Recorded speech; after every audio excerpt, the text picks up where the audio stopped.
we've got a couple of talking points which Bill has suggested, just to pose a couple of questions to us and the chat. And we shall start with our first question of the evening, which is, are games too long? Can I ask for clarification? You may. When you say are games too long, do you mean AAA console seller games or games in general? Well, this is the thing. I think someone put this out on Twitter, didn't they, to get some attention. Let's be fair. And lots of people have taken their own interpretation of it.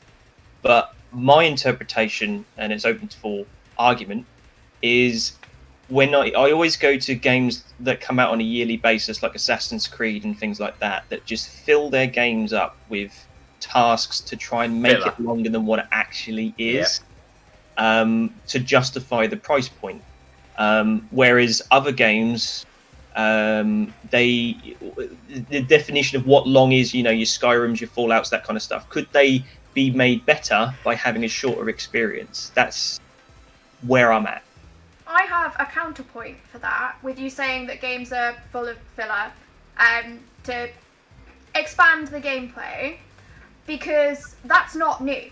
That's not a new thing at all. Lots and lots of older retro games are also full of filler, but of a different type. Take Metal Gear Solid, one of my favourite games. There's so much backtracking in that you didn't need to do, but that is a type of filler to expand the game. So that's not a new thing at all. I think games are too long in the sense that they're just really slow paced sometimes, and they could do with just, speeding that story up a little bit. That's what makes them feel too long to me. Yeah, I mean, it depends on what, like you say, if you're more looking after a story aspect of it. I haven't played Last of Us 2 yet. Sorry, John. It's all good. I heard the story pace of that was quite slow. But going back to what you've said, Ash, quite a few times about a game being fun, and that's the aspect of it. Sometimes I think the game stops being fun when you are waiting for the story to go on, when you are doing these mediocre tasks to level up or just to get that tick in the box for achievements. And I think that's what I'm talking about. But then again, there's the argument which I've had from my friends where they said, well, they only got time to buy one game a year. Say they spend 60 quid on this one game, and they want their game to have everything in it because they can't afford another 60 quid game. So it's about that. Well, see, I would agree in that sense, but a lot of the content that some people complain about, saying, oh, the game's too long, it's only too long for 100% completion or for, as you say, achievement hunting, which is optional. It's not something the game forces you to do. So if you are the sort of person that says, oh, it takes me too long to 100% complete a game, that's a you problem. That's not the game's problem. That's the way I see it. Absolutely. But I was thinking, have game developers lost the ability to give you a reason to replay the game? So rather than you having to have a 100% completion to justify it, and I'm talking generally here. I'm willing for anybody to say no, actually that's not true, Bill. But has anyone gone back and tried 100% ace something like Assassin's Creed or Skyrim a second time? I've done it with Dragon Age. Okay. Because I love those games so much, but there's so many different ways you can play each playthrough. That's it. It's a BioWare game, so there's lots of different choices. And I'm sure plenty of people have done it with Mass Effect as well. Sorry, John, we're not actually letting you get a word. Okay, it's fine. It's fine. But yeah, I've done it with Dragon Age. I wouldn't do it with, I wouldn't 100% Skyrim again. I'm not crazy. But that's what I'm saying. They're replays, though, aren't they? You've gone back and started the game again to get more of a different story, rather than just staying on the same play file. Whereas there's a lot of games like, just to sort of go back to your point about older games used to do it before. Metroid is a classic of that, where a lot of people don't like Metroid games because there's a lot of backtracking. But when you've completed the game and you start the game again, you know it's a different experience because you know where you're going this time, so you can take shortcuts and use abilities differently. And that almost makes the game twice as long because you've got another reason, another way to play it. Bayonetta, isn't it? You might be able to jump in here, John, with Bayonetta, because I know you played it more than I did. But Bayonetta, the second time you play that game on a New Game Plus, is a completely different experience than when you played it the first time. Is that right? Yes.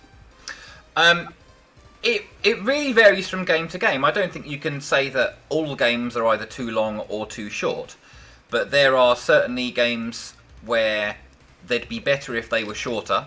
They'd be better if they had less filler. They'd be better if it was an open world that had more stuff to do in it rather than just being a big open world just to make it longer to get to the next objective. I think if a game leaves you wanting more once you've finished it, then that is the sign that it's a good game, not necessarily that it's too short, I would say. Lucky Mundo, I think, misheard the question and said, I think Saturn games are the longest, or PS1 launch games. Are you perhaps talking about loading times, Lucky Mundo? Who knows? Cake for All says he thought Red Dead Redemption 2 was too long. No, I loved Red Dead Redemption 2. I would 100% agree, and I felt Red Dead Redemption was too long because of its slow pacing. There is an element, like there is a place and time for realism. If your game is long enough that I can realistically grow my character's hair to get a haircut, that is too long. The epilogue did go on for some time in Red Dead. It was like Return of the King. It just kept ending, and then it started again, and then it ended, yes. And then it started again, and then it ended. I loved it though. But for me, Red Dead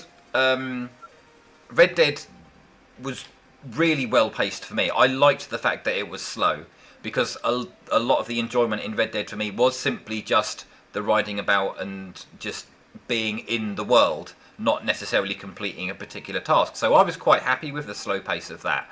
So I think it really comes down to what type of player you are and what your expectations are from the particular game that you're playing. But there are certainly examples where games are padded out and it takes away from the experience, or there's games that are perhaps unfinished and so lack content. So yeah, it really does vary. But then just thinking back to back in my day on the Mega Drive, take Sonic the Hedgehog for example, you can literally finish that game in half an hour, and that was never a problem with anyone. So no one minded a game, and that cost 40-50 quid at the time, and that was, accounting for inflation, that would probably be like 80 quid today for a game that you can do in a couple of hours. But then the older games tend to have more replayability, I think, because they are simpler, and you learn to play it more skillfully, don't you? I think that's probably more the way to say it. So yeah, I think it varies. Science Pack, Assassin's Creed Syndicate made me stop collecting trophies for 4 years because of how awfully boring it was. Yep, I 100% agree. Yeah, we don't like doing 100% things on that. Can I just chime in here with a lot of this only really applies to most of like AAA, maybe even AA releases, because a lot of indie games do follow either a shorter format or they use the dreaded procedurally generated roguelike. That does nothing for me, procedurally generated. That's just boring and repetitive in most examples. I really like it because I think it's different every time. It's really fun. It's why some of my favourite games are like The Binding of Isaac, World of Horror, which I used to play on stream, because they're different on every replay, but then they are very much like passion projects. You are never going to be seeing like a AAA version of that game ever.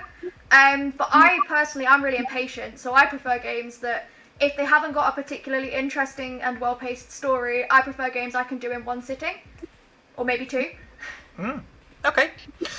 It's like what you said with Binding of Isaac and like Sonic, like you said, John. The difference I find with those games is they're compact in the way that they don't need to go through massive tutorials. They don't have storylines where they break things up and have to pad out the game length by giving you things like that. There's no side missions as such, unless you want to be pedantic about Sonic's Chaos Emerald mission. But it's a compact experience that when you play the second time, you get better with both of those games and examples. And it's a different experience because when you start from fresh, you're more skilled, you know what's coming, you know what to do, but you want to do it quicker and more efficient. But when you're playing something, I keep picking on. I want to choose a different game besides Skyrim or stuff like that because that's not fair. They're bad examples of what I'm trying to get across. But there's certain games where they pad things out with fetch quests and long tutorials things and going through all the menus and stuff, and they're overly complicated for the fact of we are a AAA game and we're going to be more complicated than what you think just to say that you've spent your money correctly. I know the perfect example that you can use. for going through complicated menus and being overcomplicated and being far too long. Final Fantasy VIII. Yeah. It is far too long, far too overcomplicated. See, I bet you all thought I was going to say Final Fantasy VII.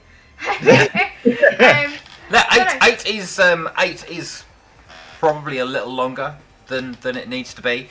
Elf B makes a good point again, just like you said, Bill. With the the AAA companies do probably at some point they feel obligated to make giant games, but then of course these days we also have the issue where giant games are filled out. So to encourage you to use your microtransactions to shorten the game and to take shortcuts with the leveling and the grinding and stuff like that. So it is an element of game design now to make them purposefully too long so that people will pay to shortcut things.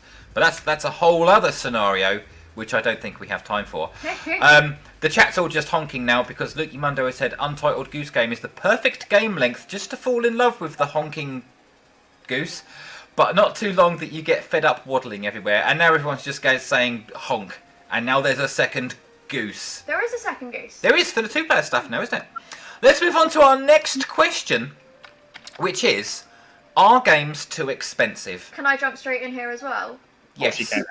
AAA games, absolutely. There is absolutely no reason for them to be £70, especially no reason for them to be £70 digitally. Because if you buy a physical book, the price difference for an ebook is much greater. Sometimes digital games are more expensive than physical games, but nice little indie games. No, I don't think an indie game can ever truly be overpriced because it's not going towards a corporation. It's going towards take Return of the Obra Dinn or Disco Elysium, where they're very, very small teams.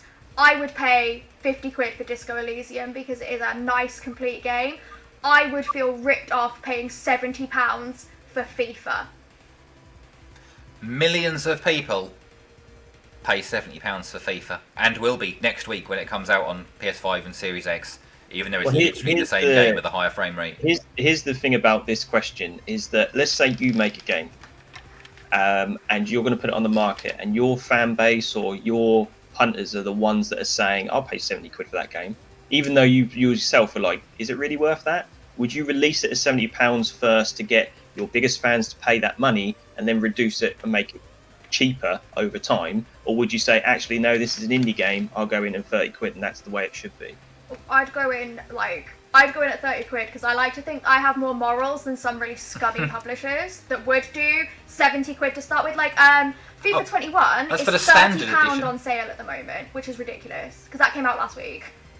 But to take a FIFA player as an example, if you do Ultimate Team, there are people out there who, and each to their own, I'm not a fan of it myself, but they are so invested in FIFA and they have such a love for that game, whether we like it or not is irrelevant, but to the point where it is a serious hobby for them, and so they will quite happily spend 20 quid a week on Ultimate Team points and stuff like that, and effectively spend a couple of grand just playing that one game for a year because that's what they want to do. So there's so many people at all different levels of how they use their games and how they enjoy their games these days. Well, I can give perspective on that because obviously I play Final Fantasy XIV, which I pay $8.99 a month for, plus I pay for new expansions as well, which are the price of an actual game.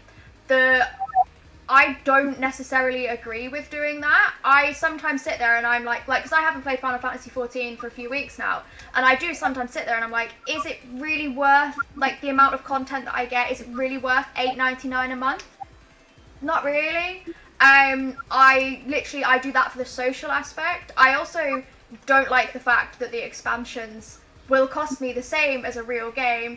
I say a real game, as a standalone game. I'm not a massive fan of that. But then that game isn't packed full of microtransactions in the way that games to keep using it as an example, FIFA is. That game has a separate DLC shop, I guess. But I think a lot of it comes down to just scummy publishers. There is absolutely no reason for a digital game to be the same, if not more expensive than a physical game. It's like a PS5 disc is £70. So, right, just to change the subject, so it's not talking about EA. Call of Duty on the PlayStation 4, the new one, Cold War, looks to be really good. I think if you're a Call of Duty fan, I think it's a return to form, following like the Black Ops series and whatnot. It's 45, 50 quid for the PS4 version, but it's 65 quid for the PS5 version. It is literally the same game. No, the PS5 one has ray tracing. That's what you're paying for. It's not like they've just, it came out on PS4 a month ago, and it's taken them, a few million more pounds to suddenly put the ray tracing in. They've already done that bit. They charge more because people are willing to pay more, Yep. because there is unfortunately too many people out there who are simply willing to just drop the money on it. You've only got to look at how much PS5s are going for here, there, and everywhere at the moment to understand that your normal core fan base, so to speak. It doesn't matter when there's high rollers out there who can just drop their money on whatever, whether it's good value or not. Sorry, Bill, I've sort of locked you out of this conversation as well. I love it. Would you like to jump in now about this subject? I was just going to say as well to add it, because it's a funny conversation when you start getting further into it. Because I was very much like you, Ash. I think it's disgusting that publishers will go in this high price and things like that. But when I started breaking it down, I had to back off a little bit on some of my preconceptions, like also like the perception of price. So when this is going to be, I'll try and explain this the best I can. But basically, Valfaris, which I've recently, as you know, played. Is a fantastic game, and I really, really enjoyed playing it. But I didn't get it until it was like stupid, dirt cheap. It was for an indie game. It was a little bit more expensive than what your normal price was when it first came out. So I left it for a while. I had to wait until it was in a double pack and cheap before I went, oh, okay, that's a bargain. I'll buy that. Because when it's closer to £30 or £40, the perception of an indie game being more than £30 sometimes is almost like saying, well, that's not a real game. I'm not going to buy it. And then you've got the other side of the coin where you go, when they release a AAA game and it is cheap, because I can't think of an example right now, but Star I know they're Wars out. Squadrons, £30, and you think, what's wrong with that? Exactly, that's it. That's it. What is wrong for a boxed release or retail AAA title to be cheap? Is there something wrong here? And I think part of us maybe even be the problem, because I've seen Nintendo do it. When Nintendo released something like Kirby's a really easy game. It's a lot of fun, don't get me wrong, but when they come out cheaper, you're like, this is not a real game, is it? They're trying to catch me here. Something's wrong with this. It's short. It's missing content. But Rushed. then, and Nintendo are proper scummy for this, because Nintendo will re-release games at £50, and that is a proper scummy tactic. Yep. But I agree. The perception of an indie game being too expensive, at being over like £15, you sit there and you're like, oh, that is a bit expensive. But I think that is a problem, like that is a stereotype that is, what is the word I'm looking for? Enforced by the industry. And by gaming culture as a whole, and that's where the change needs to be made. People need to get over that preconception. It took me a long time. I do remember, I think the name of the game is Manual Samuel. It's a very good game. Oh, that's funny. Manual It's Samuel. such a good game. Yeah, it's really, really funny. We have to get John playing that. That'd be hilarious. Yes. God. I believe it's on Game Pass. But Okay. when that game first came out, I remember, like, because I think Outside Xbox played it, and I remember thinking, like, this game is nearly £20, and I don't think it's worth it. But then I bought it for £20 anyway because I was interested in it, and it is well worth that price. I do think that it is just a personal thing that you kind of need to work to get over, and it goes the same way as well. Like I know lots of people who had fun with Star Wars Squadrons, and that was cheaper on release. It's just it tends to be the same sort of publishers that have the really scummy tactics of, I'm going to release this game for £70 and then 3 weeks later drop the price because I know all of the fans of this game series have already bought it for full price. Yeah. WWE games used to do it a lot. as well. They're the worst. They're the worst. I'm disgusted myself being a WWE fan. How many times I bought the games year in, year out, and going, this is the same game as last year, but and here I am Worse. slagging off FIFA people. But it's like the other side of the as gamers. I think we're to blame with things like this. Like you said, Phoenix Wright's a good example of that, as well as like your 2D platformers. I've seen many people that will rate a game down or say this is not worth more money because it's 2D or because it's not a 3D game with realistic graphics. I think that's such a when it comes down to it, and you just look at I know, right? You have touched a nerve because that is something that irritates me no end. So much more fun with these inventive 2D games than what you ever would with a game that you may have played 50 million times over before just because it's a realistic man with a gun, you know? With that Gears of War grey wash over it. Yeah, that's it. People like. But then Name Gears makes a good point in the chat that, you know, while you can't necessarily control the price, we do, as the end users, have more ways of actually judging for ourselves whether it is good value for money, because it's not just the case now that, you know, the first time you see the game is when it is on a shop shelf. It's not you know, you've got 3 or 4 magazines to choose from. You've got literally millions of people on Twitch and YouTube giving their opinions and reviews and stuff. I think that there's enough information out there about any potential given topic or title to allow you to make your own judgment as to whether you feel a certain game is worth, you know, your money and of course your time as well. Which is like, because I 100% agree with that, because I wouldn't have played half the indie games that I've played if it wasn't for people playing them on Twitch and YouTube. Return of the Obra Dinn again springs to mind, as does Papers, Please. But I think that's why you find it's the same publishers in the same franchises overcharging. 70 quid for a current gen game is ridiculous, and you find that it is the same publishers and franchises that will do this because they know they've got their fans hooked and they'll buy it for that much money because it's a yearly release, like FIFA, bringing it back. Exactly. 9, 8, 7